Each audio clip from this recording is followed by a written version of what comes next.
The first time I met Karen Millstone, she didn't say hello.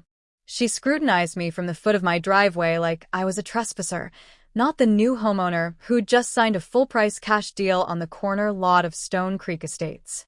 She was flanked by a clipboard, a camera phone, and a pinched expression that hadn't smiled since the Reagan administration. "I'm Karen," she said curtly, offering no hand. "President of the HOA. You just moved in?" "That's right," I said, wiping my hands on my jeans. James Rourke. Her eyes narrowed when they found the Marine Corps ball cap on my head. Then they flicked to the bumper stickers on my truck, Semper Fi, a Purple Heart emblem, and a Fort Darlington base permit on the windshield. Her lips curled slightly, like the decals offended her aesthetic sensibilities. "We like to maintain a certain image here," she said. "Stone Creek is a curated community." "Understood." I kept my voice even, respectful. I'd dealt with power trippers before. Never give them a reason to escalate. She flipped a page on her clipboard. "You'll want to remove those military decals. HOA Regulation 4.2. No militant or politically charged imagery visible from the curb." I stared at her. "Those aren't political statements. That's my service record." Karen's brow arched. "People say that." I looked her dead in the eye. 22 years in the Marine Corps. Iraq, Afghanistan, 3 combat tours. The stickers stay.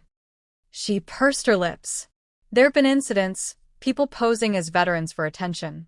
Stolen valor. It reflects poorly on the community when we don't verify these things."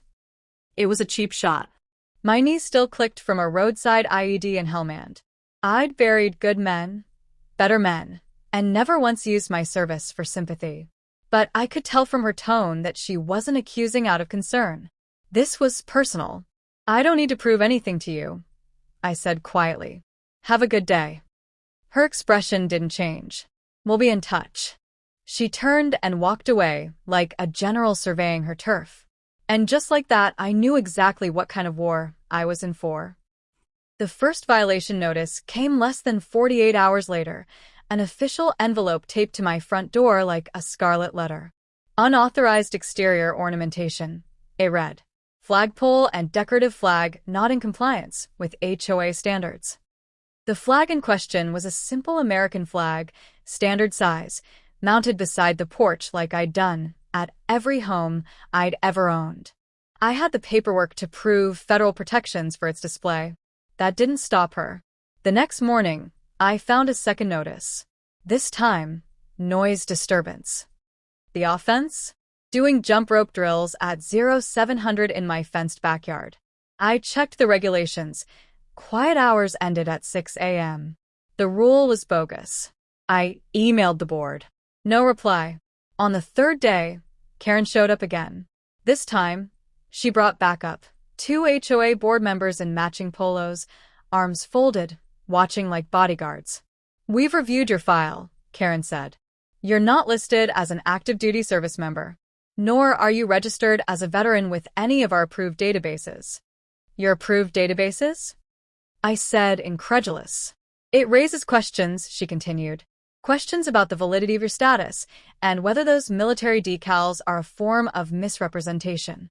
The audacity was staggering. I stared at her, debating whether to speak as a man or as the colonel I was. I chose restraint. "I suggest you tread carefully," I said. "You're slandering a decorated officer on private property. That has consequences." Karen smiled. "Not in Stone Creek. Here, the HOA has final authority." Her words hung in the air like smoke. She believed it. Every bit of it. The rules were hers. The street was hers. The image of the neighborhood, hers to protect from the likes of me. They walked away again, self-satisfied and smug. And I stood there, watching their backs, not angry, but calculating. They thought I was just another homeowner with a past. They didn't realize I was still in command. By the end of my first week in Stone Creek, the mailbox had become a battleground. Violation notices arrived like clockwork, each one more ridiculous than the last. One claimed my truck was oversized for community standards. Another cited my unauthorized workout equipment, referring to a neatly coiled battle rope I'd stored behind my shed. They weren't even trying to hide the vendetta anymore. I kept every notice, documented every conversation. 22 years of military operations had taught me two things: never engage without a plan, and always keep receipts. Karen, meanwhile, doubled down on her campaign. Her email to the HOA listserv, copied to the board but not to me, hinted that recent residents may be embellishing service records to curry favor. She never used my name. She didn't have to. Everyone knew who she meant. Still, I kept quiet. That changed when she crossed a line I couldn't ignore. It was Saturday morning. I was repairing a section of the backyard fence when a police cruiser pulled up to the curb. Officer Delaney, a young guy with cautious eyes, stepped out and approached slowly. "Mr. Rourke," he asked. "That's me." "Got a call about stolen valor," he said. "Caller claimed you were impersonating a military officer. Said you've been using insignia, vehicle tags, and uniform paraphernalia unlawfully." My blood went cold. Stolen valor isn't just a social insult, it's a federal offense. A charge like that could tank a career, even for someone who'd earned every ribbon on his chest. I motioned for the officer to follow me inside. There, I showed him a locked cabinet containing my service files, discharge paperwork, promotion certificates, deployment logs, and the framed letter appointing me as base commander of Fort Darlington. Delaney whistled low. "You weren't kidding." "No, officer. I wasn't." He jotted down notes, his tone shifting. "Sorry about this. We're required to follow up on every call." "I understand," I said. "But I'd like to know who filed it." He hesitated. "Can't say officially, but it came from someone on your HOA board." It didn't take a genius to connect the dots. Karen had taken the feud beyond neighborhood pettiness. She was trying to destroy my name. That night, I didn't sleep. I didn't rage either. Instead, I crafted a detailed memo and attached digital scans of all my military documentation. I emailed it directly to the Fort Darlington legal office with a subject line that read, "Harassment of active base commander, civilian escalation inquiry." Then I made one more call. Sunday morning, I wore my uniform for the first time since my last ceremony. Not fatigues, dress blues. The medals, the ribbons, the polished boots. I stood in front of the mirror and looked myself over. Not for vanity. For clarity. People like Karen thrive when no one pushes back. They count on silence, deference, fear. I wasn't built for any of those things.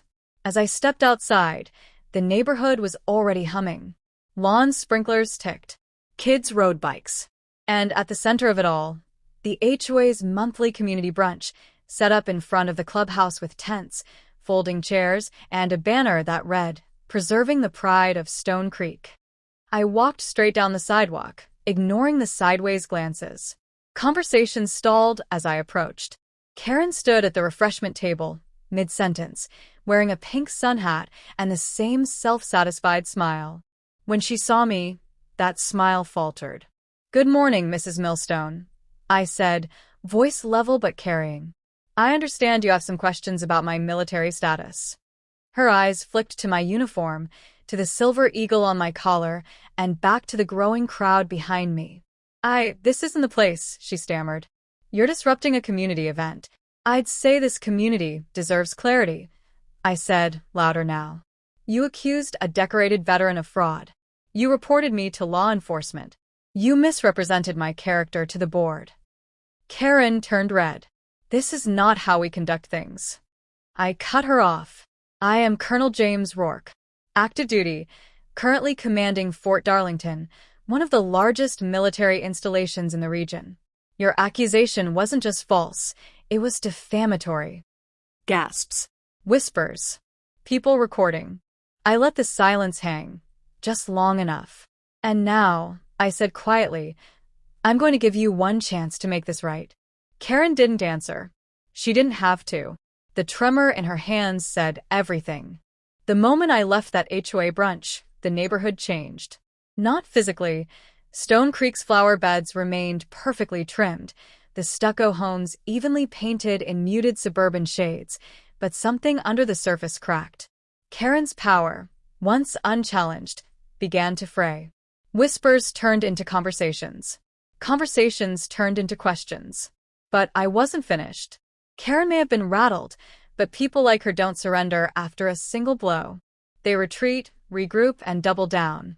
I knew this from experience, not from homeowners associations, but from battlefields where stubborn pride was often more dangerous than bullets.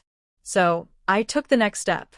On Monday morning, a sleek black SUV with government plates pulled up in front of my house. Major Ainsley stepped out, folder in hand. She was Fort Darlington's legal liaison, sharp as a scalpel and twice as precise. "Sir," she said, handing me the envelope. Command's formal response. "We've reviewed the HOA's actions and determined they've created a pattern of harassment that threatens your operational readiness." I opened the document. It was exactly what I needed, an official cease and desist directive drafted by the JAG Corps. Not just a warning, but a legal escalation. If Karen or the HOA attempted further interference, they'd face civil penalties and potentially criminal obstruction charges for targeting an active duty commander. "Thank you, Major," I said, tucking the envelope under my arm. She paused. "Sir, are you sure you want to stay here?" I looked back at the house. My house. My name on the deed. "Yes. I don't retreat." She nodded once, firmly, then turned and left. I didn't deliver the letter to Karen directly. I wanted it to hit her with maximum impact, controlled detonation, not a skirmish. So I sent it via registered mail, copy to every board member, marked legal action pending in red across the top. It landed like a bomb. Within 24 hours, the HOA board called an emergency meeting. The location was quietly changed from the clubhouse to the local community center. Karen knew better than to let me walk in wearing that uniform again. But it didn't matter. I wasn't attending. The residents were. That night, I sat on my porch, sipping coffee as cars trickled past. A neighbor across the street gave me a nod. Another waved hesitantly. Word was spreading. And this time, they weren't afraid of her. The next morning, I opened my email to find a message titled HOA Mediation Proposal. From Karen Millstone. She opened with faux-polished civility. "Colonel Rourke, I'd like to apologize for any misunderstandings that may have occurred." Misunderstandings. The woman had accused me of a federal crime, and now she wanted to sweep it under the rug with passive voice and professional font choices. But buried halfway down the email was the real motive: damage control. "I believe it's in everyone's best interest if we revisit the HOA's regulatory language and clarify standards of conduct moving forward. Perhaps you would be willing to assist in this review as a community liaison." There it was. Not an apology. A rope. She wanted me to join her, co-sign the same authority she'd weaponized against me. If I declined, she'd claim I refused to help. If I accepted, she could spin it as reconciliation. I replied with one sentence. All future communications should be directed to Fort Darlington's legal office. 2 days later, the neighborhood bulletin board featured an anonymous letter, but no one doubted who wrote it. It warned about outside influences seeking to undermine the integrity of Stone Creek. It spoke of unauthorized government involvement and community destabilization. But it didn't land the way she thought it would. A retired Navy couple on the next block printed the letter, marked it up in red pen, and taped it to the mailbox with fact check, false scrawled across the top. The teen down the street, whose lawn service Karen once banned, posted a TikTok video about it, wearing a camo jacket and blasting military cadence calls. It went viral in 3 zip codes. Karen was slipping. The narrative was no longer hers to control. And then came the final blow, delivered not by me, but by the very people she'd alienated for years. A petition circulated through the neighborhood. Motion to remove HOA President Karen Millstone. Vote of no confidence. By the end of the week, nearly every household had signed. The date was set, and for the first time, Karen Millstone wouldn't be presiding over a meeting. She'd be answering to it. The Stone Creek Community Center had never seen a crowd like this. Rows of chairs were filled, aisles clogged with residents clutching printouts and phone screenshots. A local reporter leaned against the wall with a notebook in hand. Someone had even brought popcorn. At the front sat Karen Millstone, flanked by two loyal board members who looked like they'd rather be anywhere else. Her trademark sun hat was gone, replaced by a severe bun. Her clipboard was still there, though, for all her unraveling, she clung to protocol like a life vest. The meeting was called to order at exactly 6 p.m. "Before we begin," Karen said stiffly, "I'd like to clarify that tonight's discussion must remain within the boundaries of civil discourse and HOA policy." But the room wasn't listening. A hand shot up in the front row. Mr. Alvarez, retired Air Force mechanic, grandfather of 5, stood slowly, gripping the petition with both hands. "We're here tonight to vote on a motion of no confidence," he said. "Not hear more of your clarifications." A ripple of applause rolled through the room. Karen's eyes darted around, looking for backup. But the board members beside her stared straight ahead, silent. The motion was read aloud. Due to a sustained pattern of harassment, abuse of power, and misrepresentation of authority, the residents of Stone Creek hereby call for the immediate removal of HOA President Karen Millstone, effective upon majority vote. Karen opened her mouth, but no words came out. For the first time since I'd moved in, she looked uncertain, like the ground beneath her carefully manicured world was finally buckling. She tried to speak again. "I've always acted in the community's best interest." Another resident rose. Mrs. Ng, mother of 2, holding a stack of emails. "Best interest? You accused a decorated officer of lying about his service. You sent the police to his home. You slandered him in public forums." Karen's voice cracked.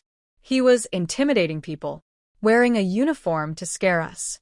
"I wore my uniform," I said, standing from the back row, "because you tried to erase my service."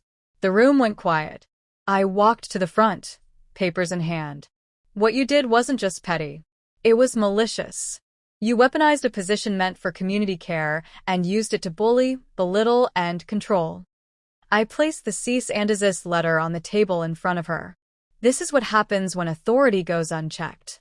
Karen sat frozen, her face pale, breath shallow. The audience wasn't just watching, they were judging, remembering every time she fined a family for having the wrong shade of mulch or shut down a teenager's lemonade stand because it violated street commerce codes. Someone called for the vote. It wasn't close. 86 in favor. 4 abstained. 2 opposed. The gavel came down with a finality that echoed across the polished floors. Karen Millstone was officially removed from her post.